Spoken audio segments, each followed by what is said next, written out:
Today, we are lucky enough to bring back a returning guest, Tami Matheny, who will share her expertise on confidence in athletics as a mental coach.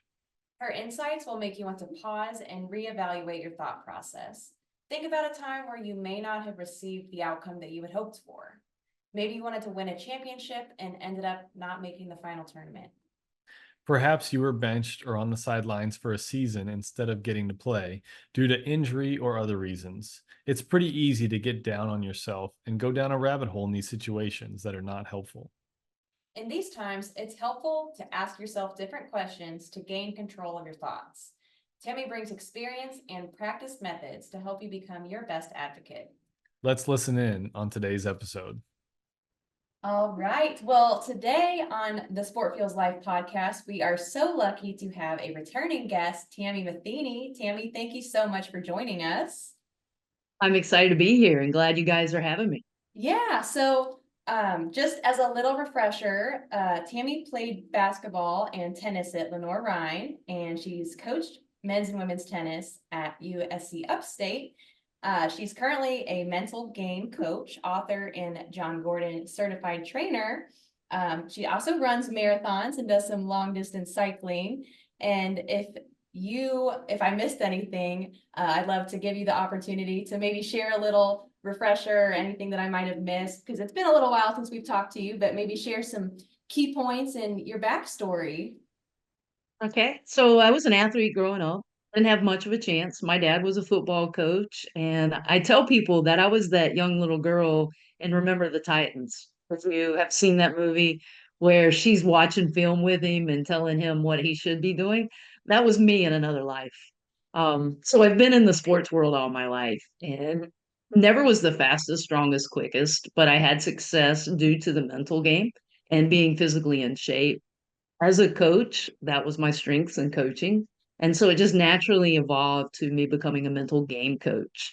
And I tell people I have the best job in America. I get to watch sports, talk about sports, work with athletes, and try to help. What can I do to help them, find that little thing that's going to make a difference? They spend so much time working on the physical skills that that mental piece often can set us apart. And then Absolutely. I'm an author by accident. And how did that happen by accident?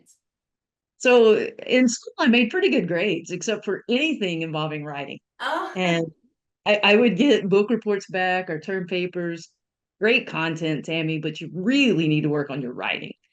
And so I just kind of developed this negative self-talk that I can't write. And then I like to challenge myself. So one time I thought, okay, I'm really going to knock this book report out. And it was for English. And I spent a lot of time on it. And I was so excited.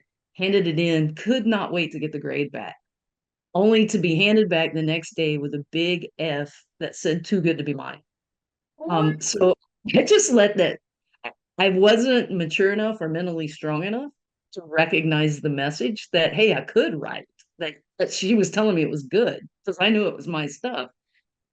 So I just labeled myself, okay, I can't write. And I just kind of carried that through life until I was working with a Division II soccer program. And the coach was like, Tammy, you need a book, you need a blog. No, I don't write. I don't write. It was just easy to say that. And he says, well, then why do I want you working with me if you don't step out of your comfort zone like you want us to? So I was like, okay. So that started the process. And, I for a couple months was just kind of like brain dead. What am I going to write on? And then someone said, write on your favorite thing to talk about, confidence. And so I kind of just put what I would consider a session into words, and there we go. Now I'm kind of addicted to it. Well, that was the perfect segue because that was one of my questions. So you're a published author on topics like confidence and overcoming adversity. And so I was curious how you developed such a expertise on confidence. So is there anything in your past experiences, whether as an athlete or a coach or even a secondhand experience, that has made confidence such a relevant and important topic to you? Definitely. If you had seen me, especially in high school, you probably would have thought I was an extremely confident person. But I was only as confident as that last grade I got, or that last shot I took or made, or the last compliment from a coach or teacher. And it was even to the point, if they didn't say anything to me, oh gosh, am I not as good as I think? Or what did I do wrong? And it was very exhausting. And it's what I call the confidence roller coaster. And a lot of athletes experience. They have good results or good feedback. They're at the top. We don't, we go down. And so when I got to college, I thought there's got to be a better way because internally it was just wearing me out. So without, it was an informal study. I just started, what could I read or watch or find out from those that really have confidence and learn from them? So I did it for myself at first. And then as I started to recognize we have control over our confidence, if we control our self-talk, how we carry ourselves and how we see ourselves, then we have a good baseline of confidence. Doesn't mean I'm going to get every result I want, but it means I'm going to be okay and bounce back a lot quicker. And so just my journey, then I was like, I've got to give this to other people and help them get off of the confidence roller coaster sooner than I did. Yeah, and it's so funny that you mentioned a confidence roller coaster because so Scott and I are both pole vaulters and we definitely experience that a lot as athletes and we also see it as coaches and it seems like it is such a journey. It's so difficult as an athlete to get everything to align mentally, physically, emotionally, and if one thing's on, like something else might be off, but to jump your highest height is it kind of requires everything to be in tune. And so if there's one little thing that might knock you off your confidence, or on the other hand, if you're really confident and things are going well, it seems like it can be taken away so quickly. So that's where it really is so important to have those tools to be able to bounce back, like you say. So I guess, do you have any stories or maybe know someone who was very confident and then they kind of fell off the horse a little bit and maybe found a way to pick themselves back up and maybe share some ideas as to how they did that? Yeah, I mean, I have tons of stories, which I won't share names due to confidentiality, but um, again, with our society, we put so much emphasis on results and feedback. What's the first thing someone asks you about after a competition? Hey, how did you jump? What did you place? And we don't, those are really things we can't control. So if we focus on the processes of the little things that we have control over and that we do, then we have a better chance of getting the result that we want. So I've seen a lot of athletes crash and burn from that. Or they're very high and they start putting more pressure on themselves with their self-talk. And 9 times out of 10, the root of the issue is our self-talk. We're listening to what others are telling us, good or bad. We're listening to those what ifs in our head. And so when we can learn to talk back to our brain, then we start to take control of our thoughts. So I call it talking back. We can listen and hear all those question marks, or we can learn to no, this doesn't help me. I'm changing the thought. And then, an important thing that I like to tell athletes I work with, you cannot control that first thought that comes in your brain. Because I think some athletes lose their confidence because I know better. I shouldn't have that thought. But you can control how long you let that thought stay there and what you're doing about it. So it's really educating. That's where you are responsible and giving them tools how to talk back to themselves. Uh, it's so in tune with what we say on a regular basis with Yeah, practice. I mean, you yeah. verbalized it so well. We have we have our natural training cycles as all athletes do, and so there are periods of time where you're supposed to feel really great and everything's clicking and it's going well with championship season, and you see all the smiles because everybody's happy with everything. It's like you're trying and succeeding more often than not versus all the try hard and usually not as successful as often, and the confidence that you see in athletes changes drastically when you when you allow them to make small victories build, and that's one thing that we've worked on a lot with pole vaulters, specifically is it's not always about how high you jump, it's how often you can jump close to your height or how well you can jump your processes. So process oriented goals are all I talk about all the time. And I was very fortunate enough this past weekend, we had our conference championships. I would say 5 out of 6 set a season's best or personal best on my women's side, and Congratulations. 5 out of 7 set a season's best or personal best on the men's side. That's At amazing. the Wow. conference championship, and partially due to them and their all their hard work, but I'm mostly right along with what you said. It's process oriented goals, right? It doesn't matter about the result; it matters about the process, because the result may or may not happen, but if you focus on the process, just like you say, it's going to work. And one thing that I've had a lot, just as you mentioned, with athletes worried about almost their identity in success, their confidence comes from their amount of success they have, and yay, I am so and so, and I'm good because I'm successful. Um, One thing that's helped with me is to tell them that I value them regardless of their success or their performance. They're more important to me as people and as athletes than they are to their performance. And it's so critical to help with their confidence, to realize that you can make a mistake. And just like you say, that self-talk is very specific. So what's I guess when the thought comes into the mind, what's 1 or 2 things that you can really guide people to say, that turns it into the positives versus just okay, I have the thought, it's not supposed to be that way, switch it, or what's something that you can do? I spend a lot of time on the preparation piece of that because you've got to prepare or you're not, it's hard to be confident. We know that physically, but it's also mentally. We need to prepare our responses ahead of time. Michael Phelps was the best in the world at doing that. He knew every scenario that could possibly happen and knew his response to that ahead of time. But I like to say it doesn't have to be a positive response because I think sometimes they try the rah rah, yes, you can do this, but they don't really believe it. For some people, that's effective. But more importantly, I think if we have a productive response, that's when it's most effective. So, what's something productive if I can shift my focus to with that pole vault will help me instead of, oh gosh, what if I can't get off the ground?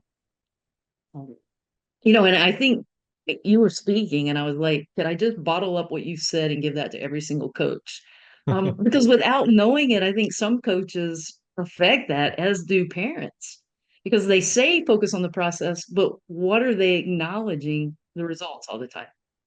And so I think it really confuses brains sometimes. Well, coach tells me to focus on process, but yet he only tells me I do well when I get the result.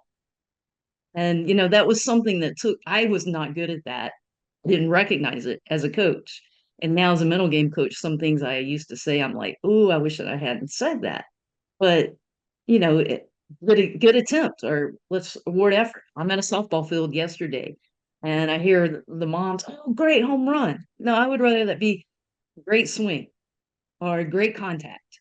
So we're rewarding that process instead of the result because that does send mixed messages.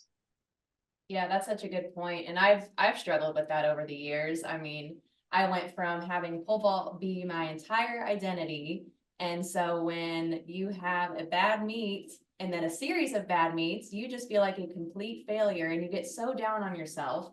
But something else that also helped me was to kind of shift my focus and learn to see myself as more than just a pole vaulter and just find that balance. And I'm not sure what kind of I guess what you see with different athletes as far as like, yes, it's so important to be focused and honed in on your sport, where it's also important to have a balance and something else going on.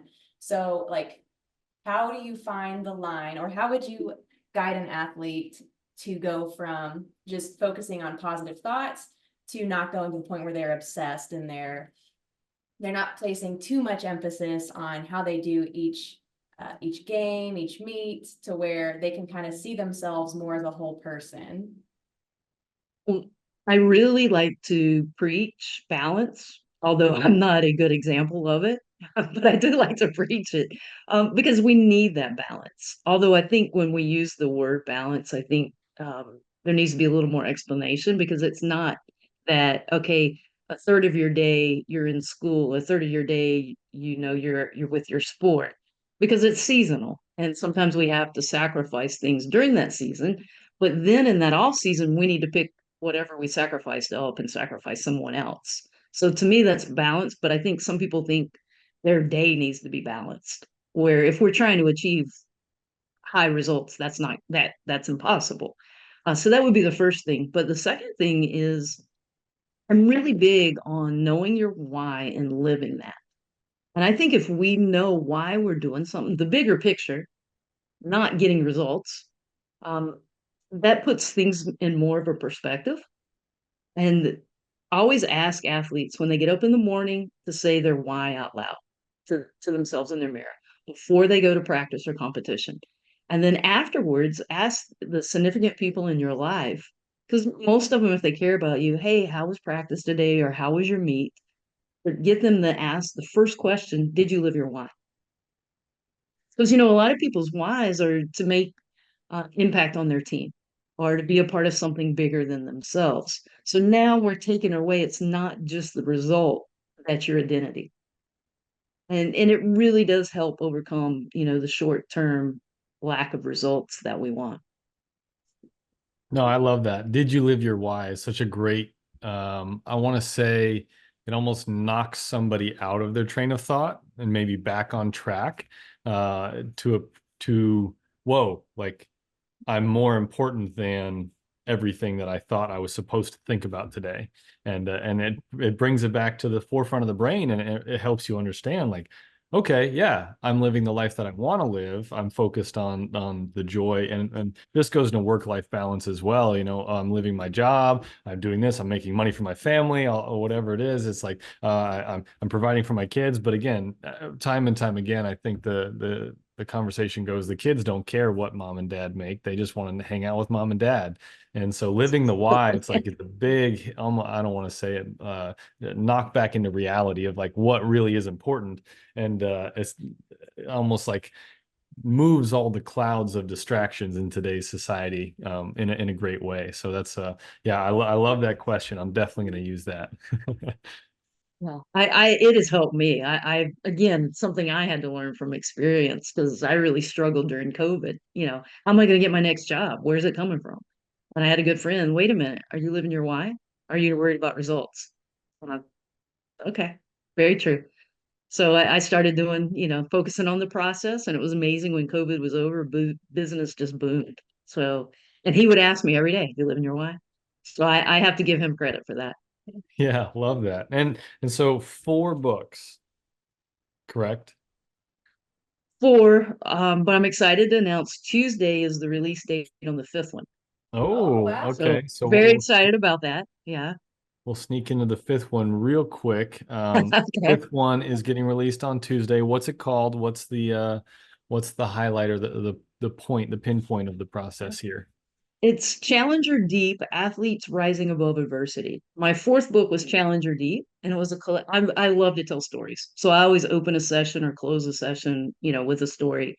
So when I sat in class or church, if they didn't tell a story, I was daydreaming or thinking about something else. Tell me the story, I'm paying attention. So anyway, I use a lot of stories, and I've had coaches, hey, you need to put them in a book. So the first Challenger Deep was a collection of the fables or parables or lessons through stories that I tell, and then giving you some questions to ask your team or yourself, and then ways to put it into action, some tools to take and be able to apply.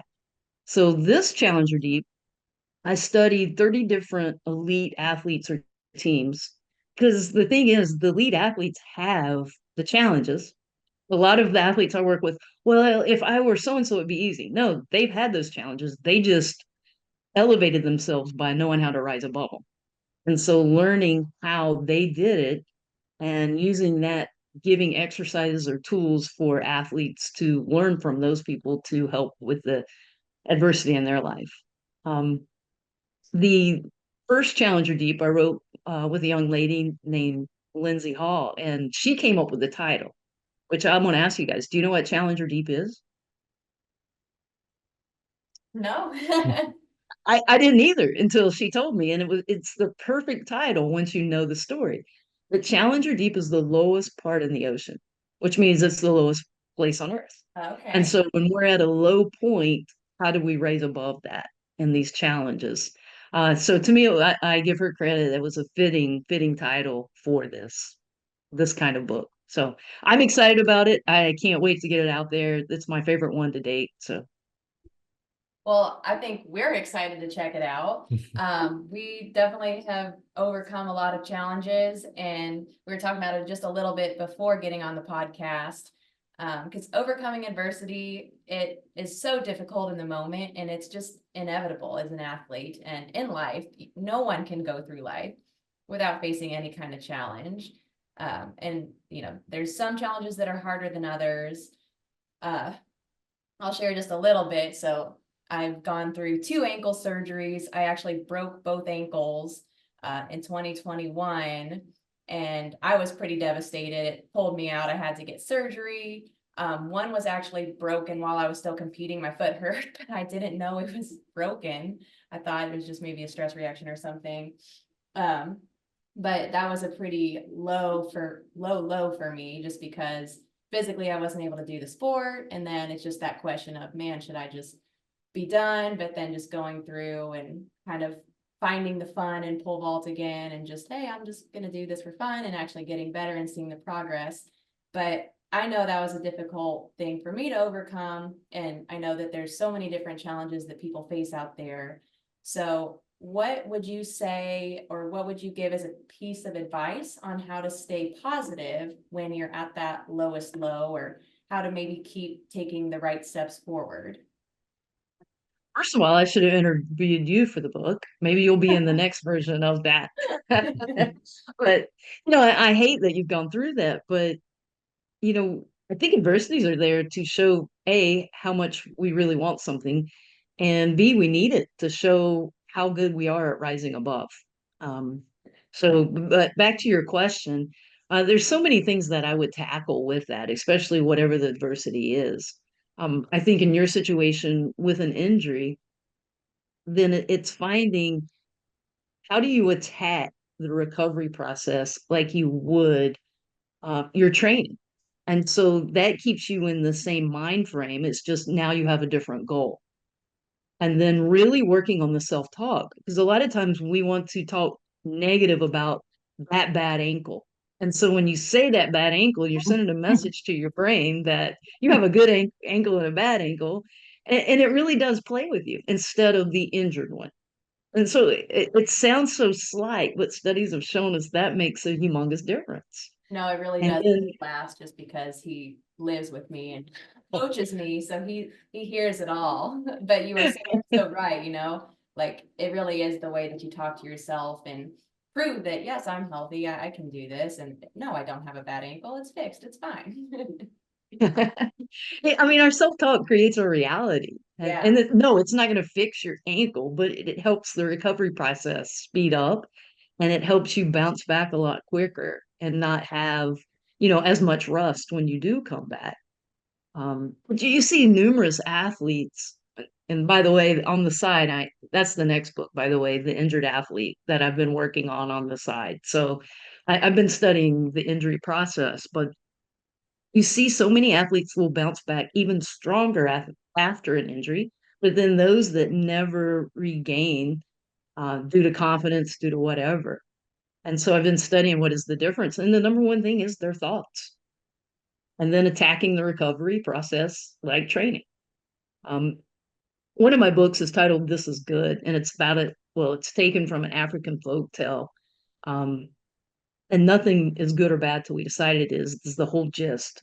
It's become my motto. I wear it on my wrist. I live and breathe it, but it's helping you too in that process. What is good about the injury? Because there's always good in something, but we like to zoom in on what is bad, and we stay zoom focused on that. But if we can find, okay, there is a reason for this. What can I learn from it? How can I use it to grow? How can I benefit? Now you're keeping your brain productive and busy and not dwelling as much on the negative. So Yeah. what was good for your injury?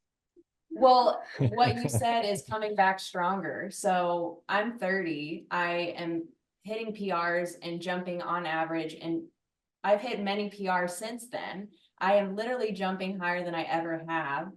And so it was not fun at the time, but as you said, kind of recovering and being stronger and better than you were. I think time off the runway, watching others compete, there's still that visualization that's happening. I really mentally stayed in it with that. I attacked the recovery. I did anything I could, but it was a very slow recovery process. But I think that time away, physically being able to do it, allowed me to sharpen my mind. And Scott even told me years ago, like, that's what I need to work on. So I say that, yeah, kind of because it's a, yeah, he was right kind of thing.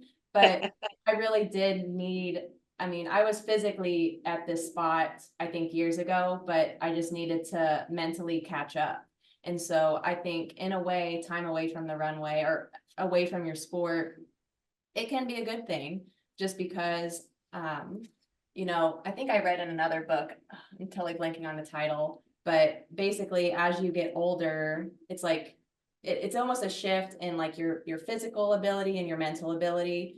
And as you get older, your mental ability becomes so much stronger. And so you have to rely on both pieces. But I think that's kind of something that a more experienced athlete might have over a younger athlete, as they have that experience and they know how to mentally approach a difficult competition scenario or injury.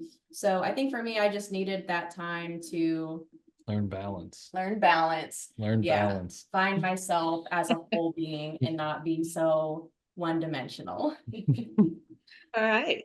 Good answer. So that was a this is good moment then that you got injured. Yeah, yeah. I guess so in hindsight. And A lot of times we don't work on the mental piece till we have nothing else to do. yes, yeah, Yeah. Well, yeah. Scott has a similar story. Well, a couple of surgeries in my time, but more often, like everybody to me experiences a time in their life when they have those drastic challenges. And mine was in college and undergrad. I had a couple of different injuries that happened, and my focus was always on what was wrong with my scenario, my school, my coach, all of my problems, my injuries, why I should be jumping higher, why I'm not, why my teammate was jumping higher than me. And I was so fortunate. I mean, you may have heard of her, cross paths, Dr. Hedgebeth. She was a wonderful sports psych for me at UNC Chapel Hill, where I did my undergrad. And I give her so much credit to my development as a human being mentally in my sport, but also because she was just this cute old 70-year-old woman who was just talking to me and saying, "Well, why are you worried about that? Well, what's the problem with this? Why are you harboring so much frustration for that? What is that going to help you?" And she was just, it was amazing for her to say, is it helpful? Is it distracting you, or is it helping you towards your goals? What are your goals? And again, it brings me back to the what you said, did you live your why? And I'd say 85% of my time when I was struggling, the answer was no. I was not living my why. And then I had given up my sport twice, not sure if I was going to continue. And then got some opportunities, changed some things. We got a little better, still navigated through injuries, as you said, with better self-talk after having learned tools, and then kind of got some self-confidence, and never performed well as a collegiate athlete that I could have. And then 4 years later, won a US championship and got to represent Team USA, and all these lessons that we started dating, and she moved the year that I won US championships. I guess I did something right that year. Not because he won you. And so those are the tools that I've learned. And I think every athlete, well, the whole point of that story was every athlete has a time in their life where they have to go through something pivotal that will actually make that change sit. You know, you have a little injury, but you're young enough, you get through it. It doesn't really sit, that message doesn't sit in with you. But at some point, hers was later on in life, and mine was a little bit earlier in my college career. There's a changing point, a big enough impactful moment in your life that makes a difference, that helps it set in. And hopefully we can help others learn before they hit that moment, because that's the whole point of coaching and teaching. Yeah, that brings up a good point, because I think what was so pivotal for my experience was that when we're young, we're kind of invincible. Being put on the sidelines, it really brought in the scarcity of time. And so not knowing if I was going to be able to pole vault again, it really has made me appreciate every chance I get to take a trip down the runway. So I want to make the most of it. And I think just that pivotal moment, along with the scarcity of time and just knowing that you may not always get to do this, like, why not go for it? That has, I think, been the most pivotal moment for me, is to be just more in an, just have more gratitude and just thankfulness that I'm able to be out here. And it just, everything is more positive. And I'm glad you said that, because gratitude is a great tool to shift our brain. Because if we can put on the forefront of our brain what we're grateful for, then we're not thinking about what's not happening for us. So that is an important point. Yeah, and then you also aren't as worried about what could go wrong. Yeah, exactly. What's the saying? Too blessed to be stressed. I mean, and that's Yeah. true. Gotta be stressed if you feel blessed. So Well, Tammy, let's we talked about your fourth, your fifth, and then coming out on Tuesday book, and then your sixth in the writing in the background. Let's bring it back to number one, right? The Confident Athlete. The first book you wrote is The Confident Athlete, correct? Yeah, and that was just writing down a session, and then it spurned from the challenge and the adversity of yourself not wanting to write for years, and then saying, okay, let's go ahead and challenge myself and write a book, get down through this. What was the, I guess, motivating factor that continued your writing after the initial challenge? So there's a story behind each one, a quick one. But so that was a very selfish reason. I wanted to show myself I could write. Didn't even care if I sold a copy, but it's done the best. So I guess I did something right. But then the second one was the Confidence Journal, which I'd kind of written to accompany it so you could take notes. There's a daily quote. I have a day, not a daily, a monthly confidence calendar that I put out for free. Just every single day, there's a tidbit. And so I kind of took from the calendar and put a saying on each page. And then it's just something for me to give out when I have clients so they can take notes based on our sessions. So that was just to kind of go hand in hand with the Confident Athlete. And then This Is Good. I shared with you how important the folktale had been to me. It changed my life. It was one of those, you hear something and maybe on a different moment it wouldn't have been as impactful. But I was going through a lot of adversity in my life, and it was just that light bulb that hit. And I was like, yes, I got to change my focus and start asking myself, okay, wait a minute. This stinks right now, but what is good in it? And keeping your brain open and alive long enough. So anyway, I tell that folk tale almost in every session when I first start working with a team or individual. Most of them like it. Some people kind of roll their eyes and it's kind of cheesy. And then every once in a blue moon, you get that team that, like, you can tell it makes a difference and it's going to impact them and change their life. Well, I was working with Belmont University in Nashville, their women's soccer program, and they really just ran with it. They had as much adversity. There were deaths of family members. There were bus breakdowns, not one, but like three bus breakdowns where they're late for games. There were more, I forget the number of minutes of injuries to starters, but anyway, it was ridiculous. They lost the first 2 months of the year, did not win for 2 months. By then, most teams are mentally checked out. They get in the conference, lose their first game in the very last 5 seconds. The next conference game, they gave up a goal in the first minute and didn't give up another. Anyway, I could just go on and on. But throughout this time, this is good.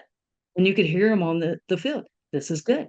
This is good. Even at moments of time, I'm thinking, ooh, I don't know what I'm going to say or how I'm going to say it. They kept it alive and Wow. really believed it and fell back on it. So they ended up doing pretty much the impossible, ended up actually having to like win 8 in a row, win the conference title, go on to face North Carolina in the first round, which I'm a diehard North Carolina fan. So that was kind of, was a little torn there. Not really any Belmont players listening, but so they were on the way home, they were like, you got to write a book about us. I was like, okay. So the book was to honor them, and it's our journey throughout the year of what was happening, but also lessons that I was giving them, exercises to overcome adversity, and as well as lessons I learned from them. So it's kind of a journey story mixed with lessons that can be used. But the main reason for writing that was to honor them. And so then we get to the Challenger Deep ones, and that's to just to share the stories that I use. And then the confident athlete, the injured athlete, I work with so many injured athletes, and I've had multiple injuries myself. And I know each time I've been injured, I've had 4 different shoulder surgeries, same shoulder, but each one, the recovery process has been a lot quicker and better. And I know that's because of my change in mindset and mentality. And so obviously I want to use that as a resource to help those that are injured.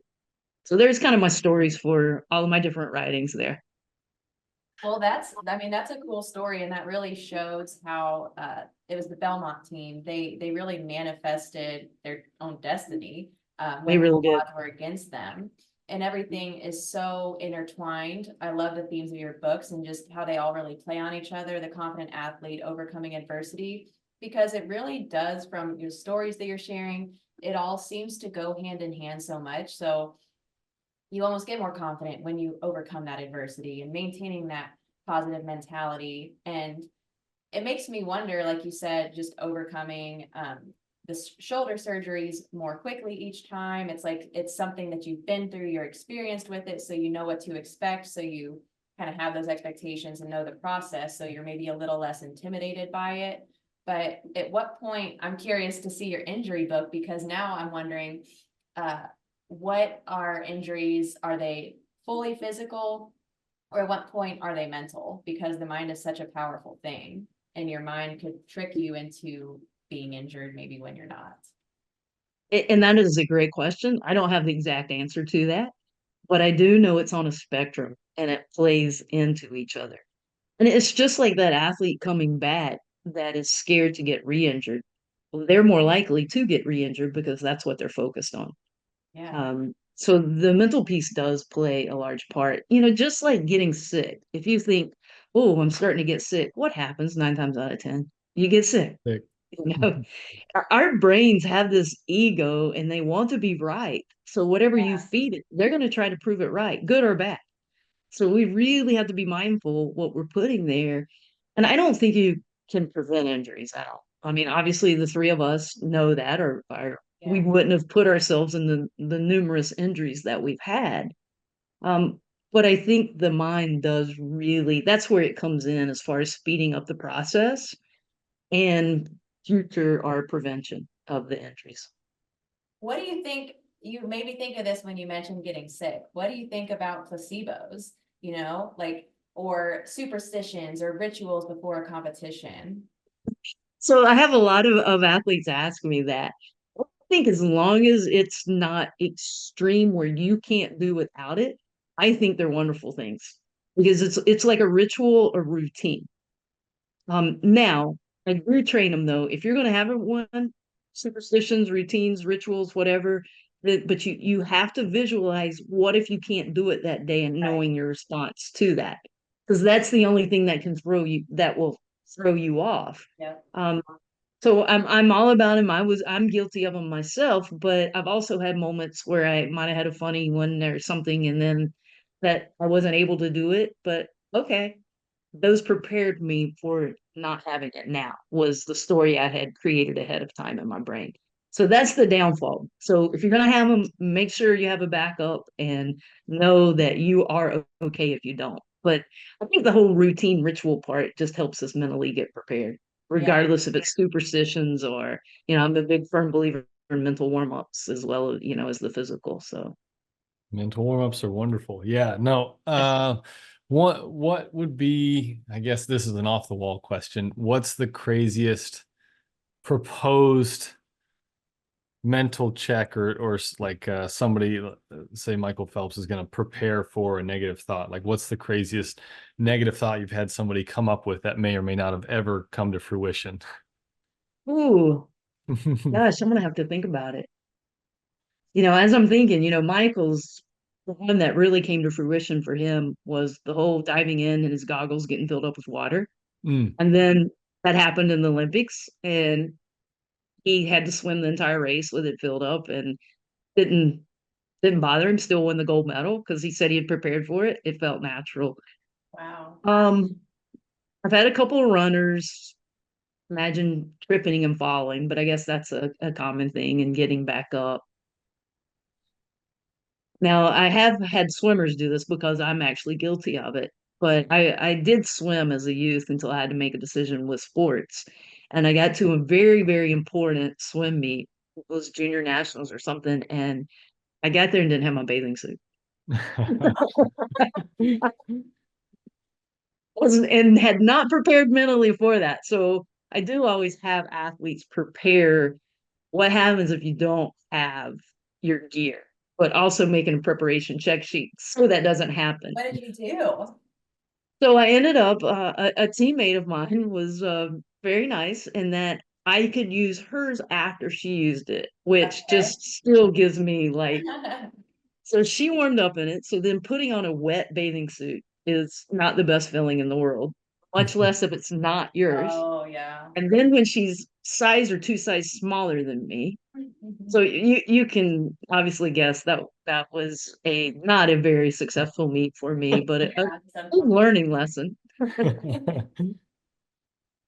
So funny. I'm trying to think. I'll think of some more random ones when we get off here, but it's hard thinking. But I like that question Yeah. because I just did a webinar for about 350 high school athletes with a recruiting service the other day, and we were talking about I have a response sheet that I don't make for every sport, but have for a lot. And it just says, well, these are scenarios that can happen.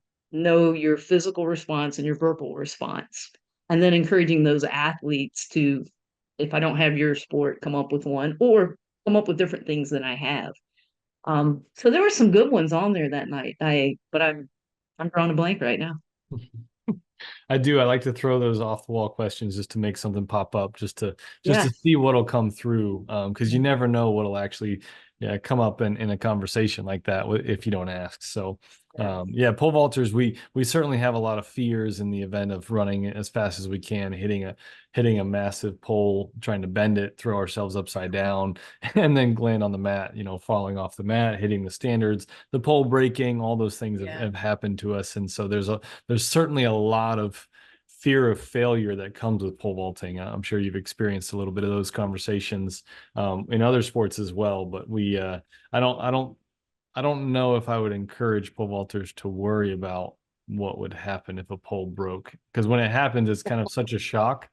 And I've had quite a few athletes and myself as well, but it's such a shock. As long as you're okay, you don't really think that it could happen again. Because it is so rare. But yeah, it's never fun when it does. But I've personally broken more poles than all of my athletes combined, so it's not a good thing. I bet that is one of the most scariest things too. And you're right. That's probably a scenario you don't want to imagine and put on the brain.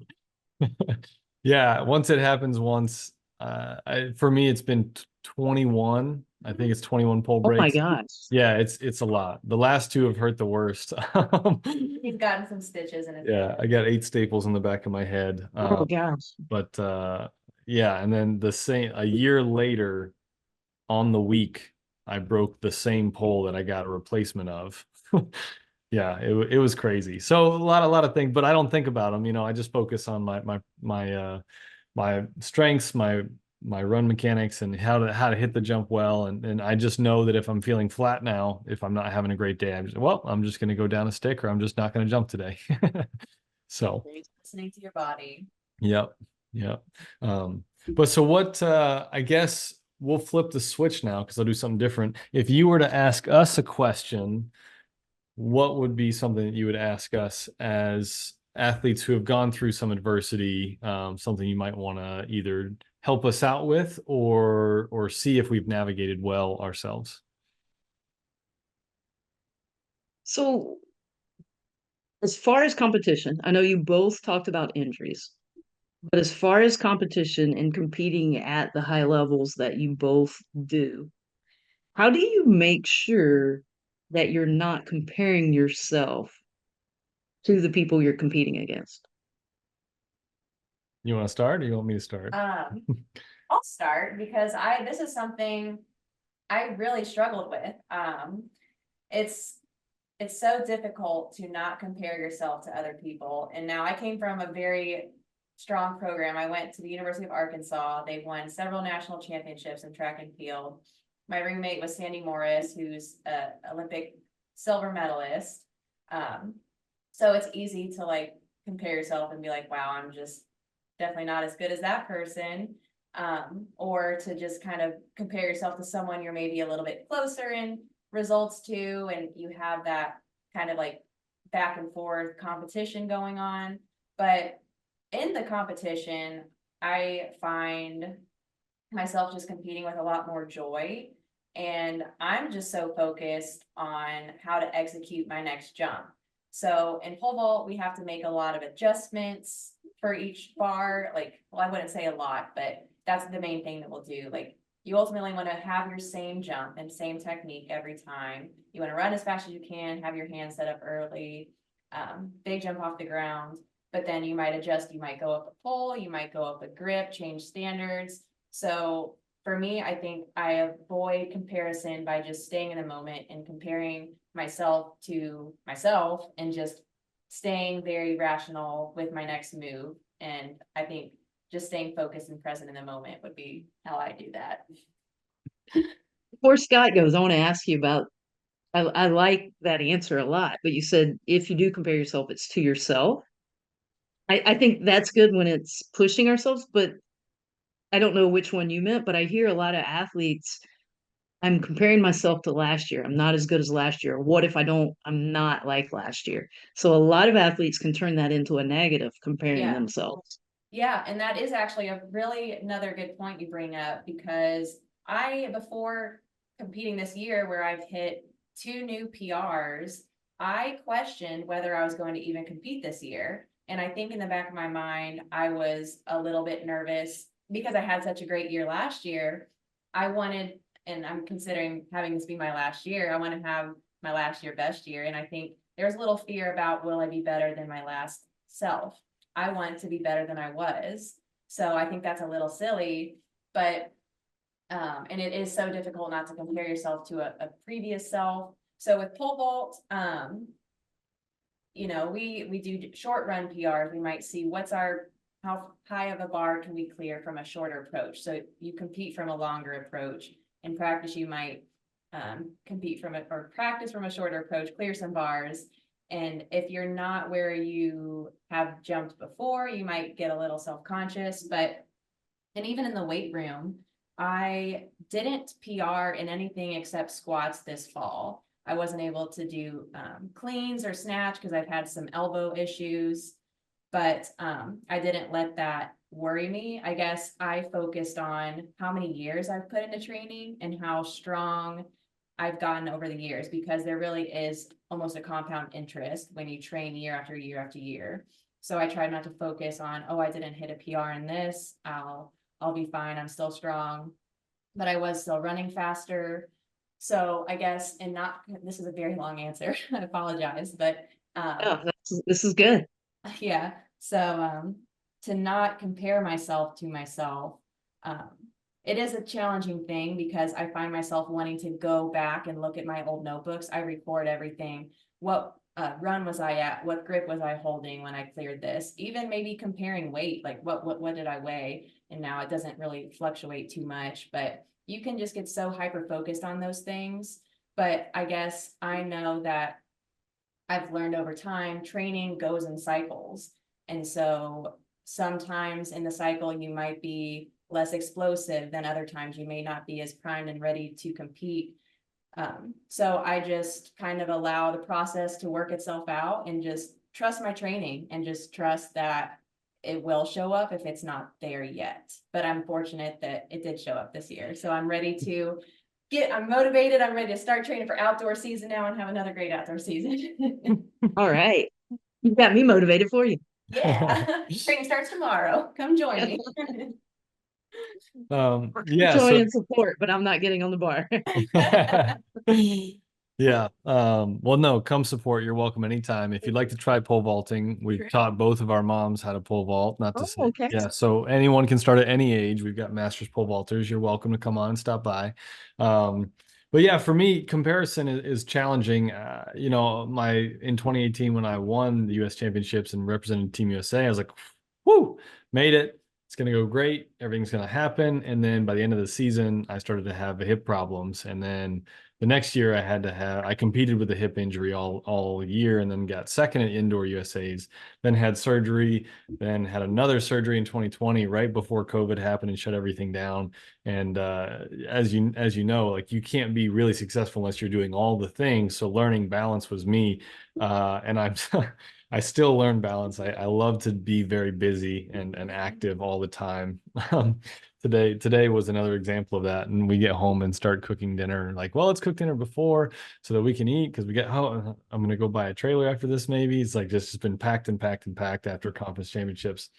But I I have learned to focus on one, what I do and why I do it, and two, to rely on my check marks, my basic check marks. Am I happy? Am I hitting these little runs? Am I hitting these numbers? And again, as maybe I didn't PR in this lift or that lift, or I'm not as fast yet in this testing, but as long as I'm hitting small benchmarks that are about right, there are years that I jumped pretty well and I had done none of these numbers, you know. So it doesn't they're helpful, but it doesn't really matter. And the purpose for everything, to stay away from comparison of other athletes is, or even yourself, is strengths and weaknesses. And that's what I tell all my athletes. I tell everybody I work with, and I put the ownership in their hands so that they can identify their weaknesses and their strengths. I make it a pivotal point to follow up the weaknesses with the strengths afterwards. So they're like, oh, I do have strengths. And then it's like, no, you listed 7 weaknesses and 1 strength. I need 7 strengths. And they're like, what do you mean? I'm like, come on, you got 7 strengths. So, and then as long as you can highlight the strengths and then, okay, these are my weaknesses, identify them, and then start to work on them and then see the progress of the work on the weaknesses improving, nothing else really matters, because then you know you're doing something towards your benefit, towards your progress, and then everything is going to be okay later on. You know, if you hide your weaknesses and you say, I don't need to hold myself accountable, I don't need to work on my weaknesses, well, why are they jumping higher than me? Well, why do you care what they're doing? Let's focus on what you're doing. And you also have to, I keep things in perspective with my life. I'm coaching full time. We're doing home renovations. I'm trying to train. I'm 2 hip surgeries in, you know, helping with some family things. And so there's just so many things, and pole vaulting is my life, but my results are not my life. Um, and I try to remember, like, there are millions of people who live life without doing anything sports related, and they're doing just fine, so that's the one thing that I do. It's like, okay, so and so is doing great and I'm happy for them. You know, my competitors, I'm happy for them. One of my athletes that I've been working with for 9 years has just finally jumped higher than me, and he's killing it this year and he's doing phenomenal, and I'm so proud of him, and we're just happy to be along the journey together. And Megan, when she first moved to North Carolina, when we were dating, I was like, you can jump this high. And I was like, you can do this right now, any day of the week. And it's taken her 4 or 5 years, but she's starting to see that as, oh, I could have done this for a long time. And so it's just keeping the focus on the strengths and the weaknesses, but, you know, holding yourself accountable, understanding where you want to go is what I focus on, and then keeping everything in perspective. Like, are you trying to do more than sit around and be a professional athlete? Are you doing too little where you just only focus and fixate on being a professional athlete, or being good at lacrosse all the time? Or, you know, you got to find the balance and then make sure that balance is where you want it to be going. You know, in my life direction, I feel pretty happy that it is, and I love being the impact of a coach that I can be for athletes, and anyone who's interested, I guess, in hearing what I have to say. I try not to throw it out there too much, but that's my perspective, and I think it's taken a long time to get there. That's for sure. It wasn't the same at 25, 26, but at 33, I've got some things helping my balance out and keeping perspective clean and clear for me to stay focused on what I want to do and how to do it. Okay. Great responses. Love them. I like to 'Cause keep, I mean, you guys see it probably that that's such a barrier to people performing their best. It's the constant comparisons. And Oh, yeah. I hate to be stereotypical, but I think women have a harder struggle with that. Yeah.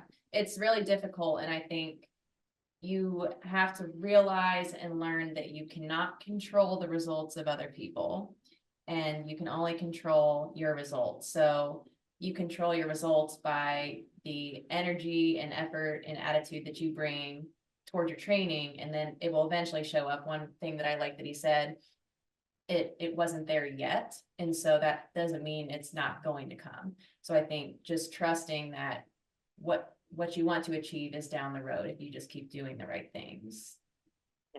I love the word yet. Yeah. Yeah. That's in the confident athlete too. So Oh, okay. Yeah. Nice. Yet and how. Yeah. Not, that, yeah. mhm, How can yeah. it be done? Not it can't be done, or can it be done? How can it be done? Yeah. And that's what one tip I'll give athletes, kind of how, like you just said, but tweaking it a little bit. If you're going to look at how someone's do or look at someone to compare, turn it into a lesson. How are they doing that I can take and help myself get better? So Right. now you're trying to learn from them instead of comparing. So I Right. like the word how. Yeah, I use that one too. Well, this has been awesome chatting with you. I would love to just keep chatting with you and bring you back on Sport Fuels Life, but I know we're getting close on time. So, where is a good place that our listeners might be able to learn more about you and just maybe find your books? All right. I would love to keep chatting too. So anytime you guys want to chat on the podcast, otherwise, and if I'm on my way to Chapel Hill, I have to stop by in High Point. Please Yeah. Um, do. but the best place to go is my website, TamiMatheny.com, TamiMatheny. It has all my social media links. I try to stay pretty active on Instagram and Twitter, just putting out as much positive motivational. I know there's a lot of mixed thoughts about, social media, but to me, it's what we read and get fed off of. So I want to make sure I'm a positive influence there. For on Facebook, I have a Facebook group for parents and the mental game, just because I think parents have a big role in the mental game. Then I have the confident coach and the confident athlete Facebook groups. So email Tammy@TamiMatheny.com. Love that. Thank you so much for sharing. Well, I definitely want to go check out your books, and so I hope that our listeners take the opportunity to do that as well. So, Well, Last closing question. What in your life is fueled by sports? what is my whole life is fueled by sports. Talk about lack of balance. Um, no, when I think about it, the best relationships that I have been fueled by sports. My confidence has been fueled by sports. I would not have started this confidence journey if I hadn't been in the sporting world, I would imagine. It's been a connection with my father, and it's a way for us to connect, which I don't know if we would have had other ways without sports. So at the end of the day, I would say the connection and relationship piece is what it has fueled the most. And then just the amazing relationships you make with people that you meet in the world. And then absolutely. the enjoyment of watching sports. Have to throw that in there. So Yeah. No, Relationships, confidence, connection. I mean, that just goes to show you that sports is more than just the result or the score. So there's so much more to it. yeah. I mean, you remember the memories more than the results at the end of the day. You really do. It was hard for me to remember that back in my teens and 20s, but it really is the truth. Yeah. great way to bring it home. Great way to bring it home. Well, thanks again so much, Tammy. This has been a pleasure speaking with you for this Sport Fuels Life podcast. And maybe after the injured athlete comes out or right before, we'll bring you back on for another podcast. Sounds good. Thank you guys for having me. And Yeah. good luck to both of you. Oh, Thank you thank so you. much. Hey guys, thank you so much for taking the time to join us today. If you liked this episode, then please go ahead, subscribe, like, or comment. This helps us grow more than you know, so we can keep making more content like this. Or you can visit us on sportfuelslife.com and register to become a member for free, so you never miss another podcast episode. Thanks for listening. Do it, you won't regret it.